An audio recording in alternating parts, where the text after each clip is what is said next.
చట్టానికి కళ్ళు లేవు అనే నానుడి ఉంది. న్యాయదేవతను మనం చూస్తే కళ్ళకి గంతలు కట్టేసుంటాయి.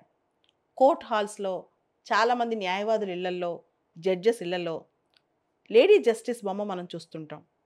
లేడీ జస్టిస్ లెఫ్ట్ హ్యాండ్‌లో స్వార్డ్ ఉంటది. పెద్ద కత్తుంటది. రైట్ హ్యాండ్‌లో మనం చూస్తే గనక త్రాసు ఉంటది. స్కేల్స్ ఉంటాయన్నమాట. త్రాసు. అలానే లేడీ జస్టిస్ ఫేస్‌లో కళ్ళకి గంతలు కట్టేసుంటాయి. ఇదొక కలోనియల్ లెగసీ. చట్టం ఎవరికీ తేడా చూపిచ్చదు. అంటే ఆస్తున్నా లేకపోయినా, గొప్పోడైనా, పేదోడైనా, స్టేటస్ కానీ, వెల్త్ కానీ ఏది తేడా చూపిచ్చదు. అందుకే గంతలు కట్టేసుంటాయంటారు. అదేవిధంగా చేతిలో ఉన్న ఎడం చేతిలో ఉన్న కత్తి, ఆ కత్తి ఏదైతే ఉందో అది పనిష్మెంట్ అథారిటీని చూపిస్తది. త్రాసు ఏదైతే ఉందో అది బ్యాలెన్స్, ఫెయిర్‌నెస్‌ని చూపిస్తది. అంటే నేను అందరిని సమానంగా చూస్తాను. నేను ఫెయిర్‌గా ఉంటాను. సమతుల్యం పాటిస్తాను. ఇదంతా అనమాట. ఇదంతా కూడా కలోనియల్ లెగసీ. బ్రిటిష్ వాళ్ళ టైం నుంచి మన దగ్గరకు వస్తుందనమాట.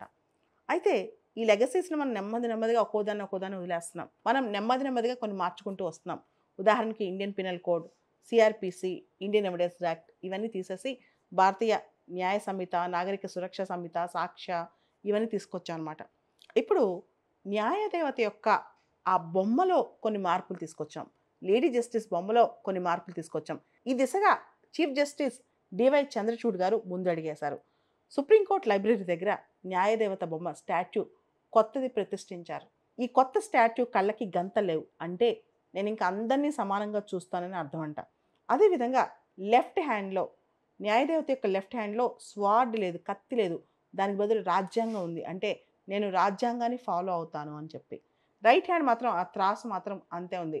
బ్యాలెన్స్ అందరిని సమానంగా చూస్తాను, ఫెయిర్‌గా చూస్తాను ఆ బ్యాలెన్స్ అంతే ఉంది.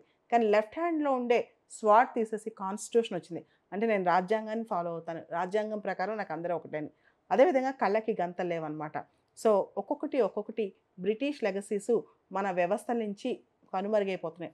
అలాంటి ఒక లెగసీ ఇప్పుడు న్యాయదేవతకి కళ్ళకి గంతలు లేకపోవడం అనమాట. అయితే ఈ కొత్త న్యాయదేవత విగ్రహం, ఈ మార్పులు అనేవి అఫీషియల్‌గా భారత ప్రభుత్వం మార్చిందా?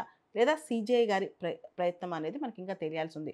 ఇదంతా ఒక పక్కనైతే, ఇంకో పక్క బ్రిటిష్ లెగసీస్ ఇంతకుముందు ఏవైతే ఉన్నాయో అన్నీ మార్చుకుంటూ వస్తున్నాం. ఇంతకుముందు బ్రిటిష్ లెగసీస్ లేదా ఇంతకుముందున్న రాజుల పేర్లు ఏవైతే ఉన్నాయో అవి కొన్ని మనం చిన్నగా మారుస్తూ వస్తున్నాం అనమాట.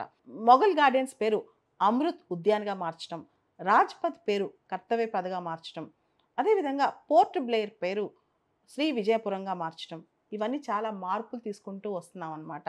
అంటే బ్రిటిష్ లెగసీస్ మనం పంచప్రాణ్‌లో మోడీ గారు చెప్పిన పంచప్రాణ్‌లో ఒకటి మనం ఇండియనైజేషన్, బ్రిటిష్ లెగసీస్‌ని పక్కన పెట్టి మన ఓన్ సెల్ఫ్ రిలయన్స్ అనేది ప్రమోట్ చేసుకోవడం. అదేవిధంగా ఇండిజినస్ నేమ్స్‌ని ప్రమోట్ చేసుకోవడం. ఇవన్నీ కూడా మనం ముందుకెళ్తున్నాం వీటన్నిటిలో కూడా.